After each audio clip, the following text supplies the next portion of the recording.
এই ডাইনি, নিজের ভালো চাস তো এখান থেকে চলে যা। আমি তোকে ছাড়বো না গরু, আমি আবার আসবো। এবার আমি আমার বরকে নিয়ে আসবো। গভীর রাত, পূর্ণিমার চাঁদের আলোয় মাঠের রাস্তা দিয়ে উড়ে যাচ্ছে চম্পা ডাইনি। চোখে তার রাগের আগুন, মুখে তার রাগের গজগজ শব্দ। এইবার ছাড়বো না। আমাকে দুধ খেতে না দেওয়া, আমাকে মারা, এই মারের প্রতিশোধ আমি নেব গরু। সামান্য একটু দুধ খেতে চেয়েছিলাম, তাতে কি মারাটাই না মারলো আমাকে। আর সহ্য করব না। এইবার আমার বর ফরুকে নিয়ে গিয়ে ওই গরুকে শেষ করে ফেলবো। গরুকে মারার কথা ভাবতে ভাবতে ডাইনি একটু বিস্মিত স্বরে বলল, আচ্ছা, গরুকে জব্দ করবো তো ঠিক করলাম, কিন্তু ফরু কি আসবে আমার সাথে?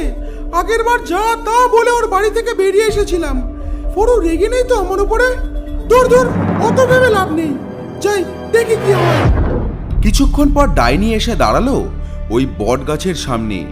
দেখলো ফরু উদাস মনে গাছের ডালে বসে আছে। ফরু উদাস মনে বসে বসে ভাবছে, আর ভালো লাগছে না, একা একা যে আর মন লাগে না। আমার গিন্নি কি আর আসবে না? আসবে না আমার গিন্নি? ও ফরু! হঠাৎ পেছন থেকে একটি মিষ্টি কণ্ঠ শুনতে পেয়ে ফরু চমকে উঠল। ও ফরু! ফরু! ফরু গো! তুমি কি আমার উপর রেগে আছো?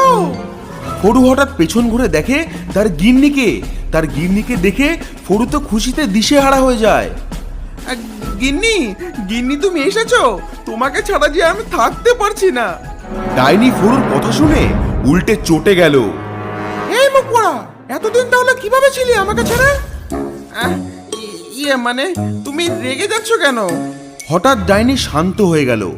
মাথায় আসলো তার দলে ফরুকে চাই। আরে ফরু, ওসব কথা বাদ দাও, আগে শোনো না আমার কথা। একটা গরু আমাকে খুব মারা মেরেছে, মারতে মারতে আমার হাড় ভেঙে দিয়েছে। আমি একটু সামান্য দুধ খেতে চেয়েছিলাম, তার জন্য আমাকে যে মারটাই না মেরেছে। একটা মেয়ে মানুষ হয়ে আমি এই গরুকে সামলাতে পারি? তুমি বলো। গিন্নির মুখে এসব কথা শুনে ফরুর রক্ত গরম হয়ে গেল। হ্যাঁ, আমার গিন্নিকে মারা? এত বড় সাহস! এই মারের প্রতিশোধ আমি নেব। বলছি গিন্নি, চলো দেখি, আমাকে দেখাও কোথায় পাবো ওই গরুকে। এই তো আমার প্ল্যান কাজ করেছে। এইবার ওই গরুর শেষ দিন।